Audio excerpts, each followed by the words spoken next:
Gente, só para introduzir o uso de blocos avançados com vocês, nós vamos a partir de agora aprender a lidar com alguns, não com todos, nem com todos os tipos de ações com blocos dinâmicos, mas com alguns que já fazem parte do exercício que vocês estão aí. Na verdade, para a gente usar um bloco dinâmico, primeiro ele terá que ser criado. Como está mais fácil, como hoje nem todo mundo está com a biblioteca, deixem já copiado para a aula que vem, porque a aula que vem eu já vou começar passando isto. A gente vai tentar entender algumas ações básicas que existem nos blocos dinâmicos. Percebam que nesse projeto que vocês receberam aí, tem uns elementos aí que, ao serem selecionados, eles aparecem alguns recursos visuais especiais. Por exemplo, olha aqui para a janela, o que acontece quando você seleciona ela. Ela é um bloco, mas ela fica cheia de setinha quando você clica nela, né? Sabe para que são essas setinhas, gente? Para que você possa moldar a janela para a situação específica que você está trabalhando. Uma janela dessa daqui, ela pode, por exemplo, atingir um tamanho menor do que está atualmente, para se acomodar ao novo projeto. Então aqui eu, por exemplo, fiz com que a minha janela ficasse menor. Obviamente que aqui eu fiz visualmente, mas se eu quisesse um valor exato, bastava que eu me preocupasse em lançar uma medida que ela ia executar esse afastamento. Por exemplo, bom, como eu na aula, na gravação anterior, eu fiquei falando de medir, não sabia se eu já sabia usar, eu vou chamar a atenção para isso então, para que vocês possam testar algumas coisas. O comando que serve para medir objetos é o Mystery, ele está aqui em cima. Como utilizar ele? Você tem que estar com o Snap ligado. Gente, eu não estou fazendo uma aula sequencial dando cada conteúdo e cada ferramenta, porque eu estou meio que considerando uma revisão isso aqui, tá? Porque senão a gente ia ver passo a passo. Mas eu não quero também que a aula fique maçante repetindo tudo que vocês já viram. Então eu estou aproveitando nos exercícios e complementando o que estiver fraco para vocês. Então, aqui a gente vai pegar aqui, o Mystery para coletar alguma medida. Gente, quem usa cota linear para, por exemplo, a medir os espaços, está errado. Isso não é a maneira correta de medir. É com o Mystery, porque o arredondamento que acontece nas cotas pode causar erros na precisão que você não vai perceber se você usar cotar. Então, o correto é Mystery. Liguei o Snap. E o DI, que é o atalho? É a mesma coisa que o Mystery, tá? Funciona do mesmo jeito. Então você pode digitar DI também, que é a mesma coisa, e você vai clicar, por exemplo, da extremidade aqui para essa extremidade da outra janela, a outra extremidade da janela, tem 2,25. Vamos supor que eu quisesse que ele ficasse somente com 1 metro de extensão. Gente, na verdade aqui, a medida está até quebradinha, estão vendo? Porque, na verdade, essa medida foi referencial. Eu devo ter pego algum canto de algum objeto aqui. Mystery tem que dar ESC depois de usar, porque senão você não sai dele. E ele se adaptou, provavelmente, ao final aqui dessa porção. Eu vou fazer o seguinte, vamos supor que eu queira reduzir 1 metro na largura dessa janela. Para isso, gente, eu não preciso de orto para ele andar na medida correta. Se eu selecionar essa janela, clicar, estão vendo a setinha que está apontando para baixo? Cliquei nela, puxei para cima, mesmo que o orto não esteja ligado, a janela já sabe que ela tem que andar reta. Eu digito 100, Enter. Acabei de extrair 1 metro da medida dela, automaticamente. Outra coisa que a janela, como bloco inteligente, nesse caso aí, que cada janela pode ter sido criada de uma maneira diferente, mas esta específica, ela também sabe fazer o seguinte, vamos supor que fosse interessante para mim parar o alinhamento na janela exatamente onde termina aqui, o final da bancada. Todo mundo está visualizando isso aí? Vamos supor que isso fosse um objetivo meu. Eu não preciso ligar uma ferramenta específica que entenda que é para parar perpendicular. Se eu clicar nessa setinha aqui, encostar com o Snap em qualquer ponto aqui da bancada, que corresponde a esse posicionamento, a janela automaticamente vai parar no limite dela. Então, para a gente fazer lógicas de projeto interessante, essa possibilidade que o bloco dinâmico dá, ela é muito interessante, ela é muito mais prática do que ficar fazendo janela manualmente, ou aqueles blocos duros, que toda vez que você quer outro, você vai lá e insere um com a medida que você quer. A janela é automaticamente moldável. Outra coisa que a janela vai ter aí como possibilidade, nem toda parede tem 15. Se você criar no seu projeto uma parede maior, ó, ela tem uma setinha aqui do lado, estão vendo? Ó? Clico nela, ó, puxo para o lado, vamos supor, a minha parede tinha 20, eu puxo para o lado, digito 5, Enter. Olha lá, já enlargueci a minha janela, que neste caso aí não estaria correto, tá? Porque a parede não nos dá essa necessidade. Mas seria a opção para caso vocês venham trabalhar com ela de maneira um pouquinho mais abrangente. Gente, está todo mundo conseguindo acompanhar? Está rápido para vocês? Então vamos continuar então.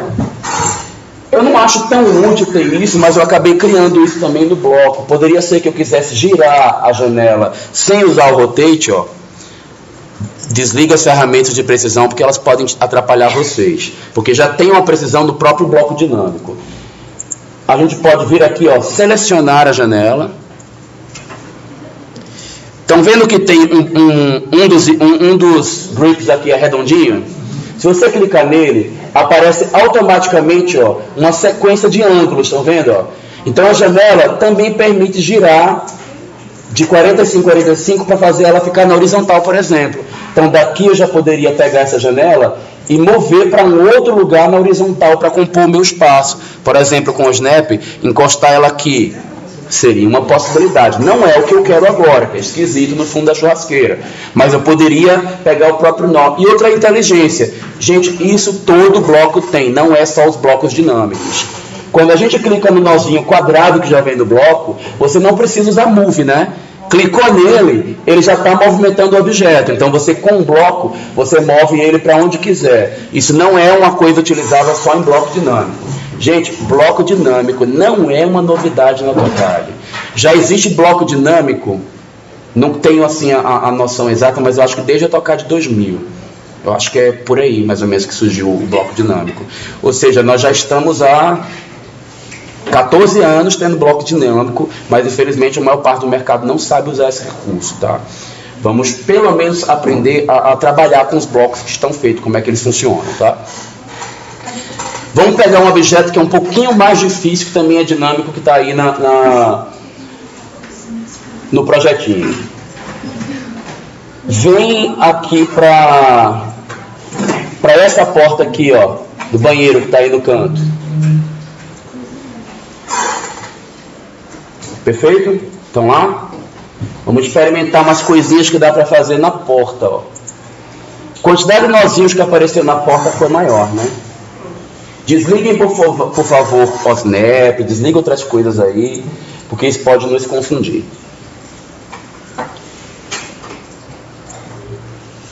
Coisas que dá para fazer na porta, por exemplo, ela está abrindo para dentro, eu queria que abrisse para fora. Olha a setinha onde está, está bem no meio da parede, ó. Clicou nela, ó, já abriu para fora, não precisa de mistério, nem de move, de rotate, de nada. Deu? Ó, olha onde está o nozinho, bem aqui, ó. Ó, cliquei nele, ele abre para dentro e para fora. Cuidado para não dar duplo clique e ficar clicando demais, tá? Que nem eu fiz agora. Senão ele vai entrar na edição de bloco. Aí você dá um ESC para sair. Deu? Vamos ver outra. As duas principais inteligências são essa de botar para dentro e para fora e a de modificar a porta. Gente, o padrão deste bloco, estou falando padrão deste porque cada bloco inteligente é de acordo com quem idealizou ele, tá? Eu, no caso, para o meu escritório, achei mais prático vir desta maneira. O padrão dele é vir com 60. Toda vez assim, vamos inserir uma porta que você inseriu, vem com 60. Se você quiser mudar a medida, você pode. Essa setinha que está aqui mais à esquerda ainda, ela é para aumentar a medida dela. Vocês estão vendo que quando clica, aparece um monte de barrinha dividindo? Ó. Apareceu uns pauzinhos aqui, não apareceu? Gente, esses pauzinhos querem dizer de 10 em 10 centímetros. Quer dizer que se eu puxar para o lado e aumentar mais um pauzinho, de 60 passou para 70. Se eu puder mais um, 80. Mais um, 90. Mais um, 1 metro. Porque porta além de 1 metro, ela já não é esse modelo comum. Por isso que eu não automatizei para ter mais do que 1 metro. Tá? Só que para esse banheiro seria inviável, né? Vou retroceder para que ela volte para o que eu queria antes. Infelizmente, como o bloco dinâmico ele é uma série de programações complicadas, Nem tudo de todos os blocos pode estar funcionando corretamente. O meu, por exemplo, eu estou aperfeiçoando algumas coisas na porta. Até parei um pouco com o aperfeiçoamento, porque ele já está super complexo. A gente vai ver aqui, por exemplo, ó. Se você clicar no meio da porta, eu tenho uma pancada de opções para trabalhar com a porta. Inclusive, muitas opções para trabalhar com a porta em 3D. Nós não estamos estudando 3D ainda. Semestre que vem que a gente vai partir para esse assunto, tá? Então só nos interessa o que tem aqui, por exemplo, nessas partes que são 2D. Olha lá, tem porta de correr, que vocês gostam de botar isso em projeto. Vocês vão botar um monte de portinha de correr. Já transforma automático para porta de correr, tá? Nesse grip que fica bem no meio, no triângulozinho com a barrinha em cima. Então, um triângulo de cabeça para baixo com um chapéuzinho nele. Esse que é o que transforma. Eu troquei para porta de correr. Olha só, então me dá para tirar as partes da estrutura da porta, porque tem situações onde você não tem marco, não tem contramarco, não tem alisar. Então, ó, vou vir aqui ó, no alisar off. Gente, o que é alisar? Todo mundo sabe o que é alisar? Nessa safadeza não, tá? Esse alisar você todo mundo conhece. Gente, ó. Isso aqui é alisar. Isso aqui é marco. Isso aqui é contramarco. Isso aqui é Raul. Isso é o quê, professor? Raul.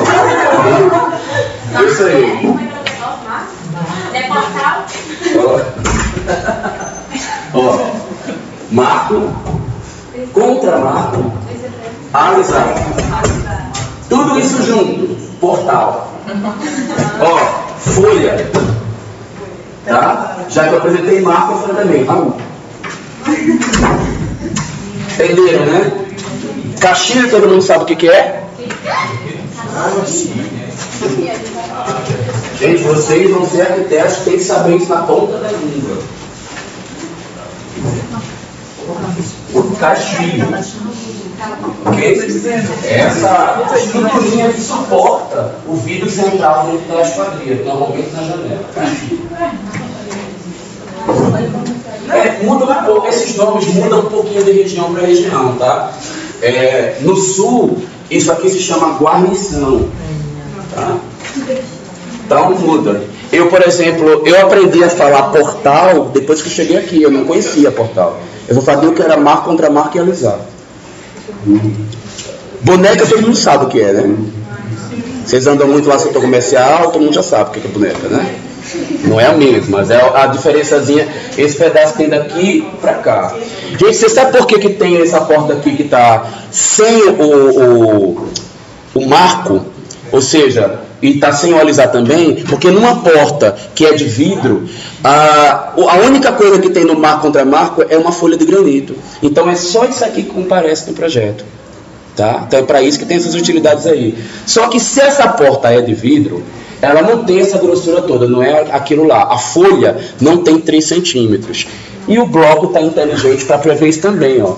Que se ela for de vidro, você vem aqui na setinha ó, e vai apertando ela. Cada pauzinho desse aqui é 1 centímetro, tá? Então se você for até o canto, tem só 1 centímetro. Que é o mínimo que a gente coloca numa porta. Na verdade, a menor porta é 8 milímetros, mas numa escala de arquitetura, eu não vou ficar detalhando com 8 milímetros uma coisinha mínima dessa, né? Então tá de 1 em 1. O normal das portas comuns é ter 3. Uma porta de entrada, ela chega a ter 4 ou 5, tá? Porta maior do que 5, gente, já é uma porta especial acústica, que tem um tratamento com um sanduíche interno. Então não é comum ter. Dica boa, não fica alterando isso se você não usou uma porta especial, tá bom? Ela já vem padrão para quase tudo que tem no mercado, beleza? Eu também posso, a partir... Então bota ela no padrão original dela daí, ó. Ah, mas espera aí, ó. Portal off, só a folha de porta. Gente, onde é que tem a situação de porta que é só isso aqui? Box de banheiro, tem nada, certo? Então você só tem a folhinha lá comparecendo. Deixa eu ver qual é a outra que tem aqui. Folha off. Gente, isso aqui é para fazer só o vão da passagem. Não tem porta. Só tem o acabamento de marco contra marco, alisar, e você passa por dentro sem ter a folha, tá bom? É quando arranca a folha. Deu, né, gente? Volta para a opção inicial, que a gente não quer a porta depenada. Então vocês vão ter dificuldade até de entender. Tem mais umas inteligências aí que eu não quero complicar agora, porque vai dificultar a vida de vocês. Eu vou passar para outras coisas, vou deixar a porta por enquanto assim, porque eles são mais difíceis de entender. E a gente não vai utilizar na prática aqui para as aulas não, tá? Porque tem um aqui que serve para regular o tamanho da boneca, ó. Isso aqui é para regular o tamanho da boneca, mas eu não quero vocês mexendo com isso. E tem aqui o de girar, ó, igual o da janela. Mas como vocês têm rotate, quem souber dar rotate eu até aconselho, porque algumas dessas inteligências, quando é mal programada, como no caso a minha, né, de rotate, que eu não programei direito, às vezes ela dá um pouco de pau. Deixa eu ver se eu ainda tenho mais tempo. Já que eu tenho mais tempo, vamos ver outros blocos sem ser esquadrias. Por exemplo, ó, vaso sanitário. Olha lá, o triângulo de cabeça para baixo dele já dá umas coisas diferentonas. Tem 2D com válvula, 2D com bacia acoplada. Então a gente tem vários modelos de mobiliário dentro de um único bloco. Quando vocês começarem a experimentar o bloco dinâmico de sofá, que a gente vai brincar um pouco mais na aula que vem, vocês vão ver que tem sofá de 2 lugares, 3 lugares, grande, para não sei quantas pessoas, sofá esticável, modulável, tem um monte lá, tá? Tem tudo quanto é modelo. E se você quiser aproveitar isso para fazer um projeto frontal, um corte, uma vista, já está aqui pronto também, ó. Uma vista frontal, né? Só que a danada saiu de cabeça para baixo, não tem problema. Você entra aqui, dá um rotate e faz ela ficar bonitinha, né? Ó. Certo? No caso de ter uma vista frontal seu objetivo. 3D, gente, não vai interessar para a gente agora, mas a gente já andou vendo na aula passada que o 3D já estaria automaticamente realizado se a gente tivesse com um bloco dinâmico, né? Você não desenha nada. Depois que está tudo pronto, você clica e diz vira 3D que ele vira e acabou o trabalho. Então, para quem odiava AutoCAD, começa a reconsiderar algumas coisas se não conhecia esses conceitos aí, tá? Porque ele vai facilitar muita coisa para a gente depois. Muita coisa que você tinha que ficar trabalhando, ó. Olha o que vai acontecer na prática. Olha o que eu vou fazer aqui com a minha geladeira. Pronto, ó, já virou. Então eu não saio modelando nada. Eu descobri que eu quero alguma coisa, eu chego nela, clico no triângulozinho e digo, ó, eu quero que você vire 3D. Então eu vou vir aqui nela, cadê? 2D, 3D, apoio. Pronto, já está lá, minha torneirinha feita, com minha cuba de apoio. Então isso aí facilita muito a vida da gente. Mas não é para agora, a aula de 3D é só semestre que vem. Vamos dar uma paradinha aqui, a gente retoma com aula, com blocos dinâmicos, aula que vem, e não esqueçam do projeto, que é uma imagem cuja uma das medidas tem que ser conhecida, certo? Uma planta baixa complexa, difícil, e uma medida tem que ser conhecida. Tá bom?